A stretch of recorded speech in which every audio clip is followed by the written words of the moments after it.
we both said that we would really love to live among the poor and not just work on behalf of the poor.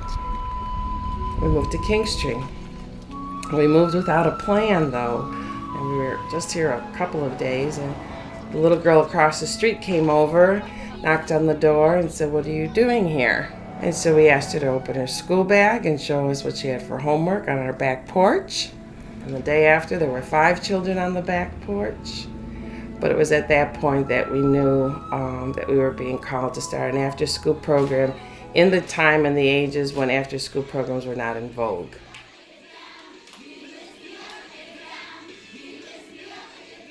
The children come here on their school bus. They're dropped off at the center. We do homework with them. That's what the program is all about, a homework program. For many of these children, they may not have a table to sit down at to do their homework. They don't have an adult in the home who might be able to go over their work with them, to check on it, to make sure it's done correctly. So that's a help when they come here.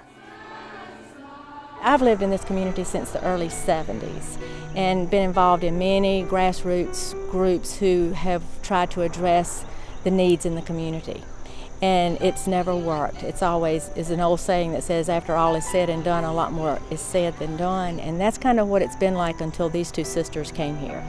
So often we think of mission as being away from home. And the sisters have given us an opportunity to do mission right here at home in our own backyard. And it's basically neighbors helping neighbors.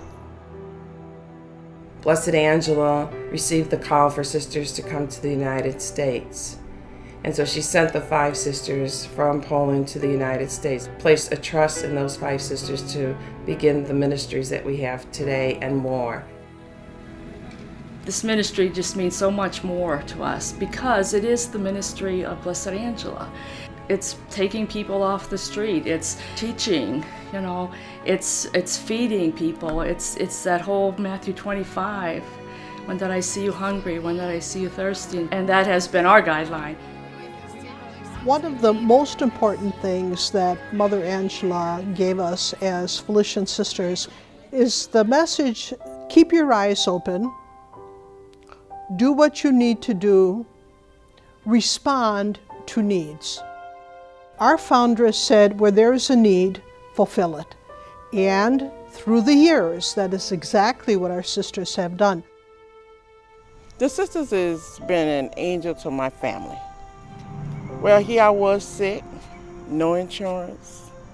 Neither one of us had a job. The sisters stepped in. God sent the angels my way. Every day they prayed for me. And I felt their presence, their prayer. And I thank God for that. The bags are $2 and then you could fill it up as much as you can put in there for $2. When they say it takes a whole village, we're part of that village. The Holy Spirit has intervened in our lives so much that so many other things came that were not part of a plan. Sister Donna often says, we build bridges between the haves and the have-nots of KINGSTREE.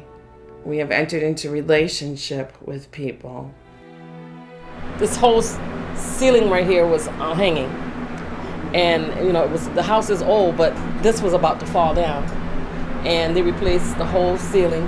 Anytime you ask them for something, Sister will go out of her way to try to help you. Oh, I think the sisters mean everything to this community. They've pulled most of the churches into this.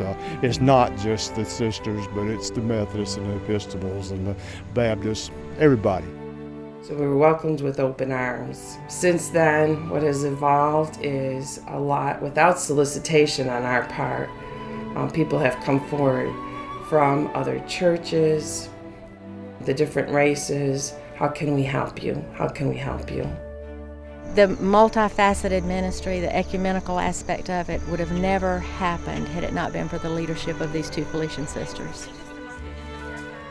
I feel Blessed Angela is very much alive, and it's been an exciting time. Even after 18 years, we still feel very strongly about what we do. We feel very much a part of this this whole community, this whole town.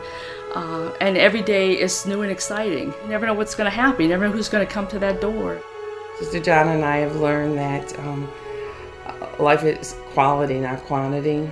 So we have relationships with all of these folks. Everything and anything that needed to be done was Angela's desire. And she wanted the sisters to be totally available, no matter what time or when. So that's how I see us carrying out her charism here.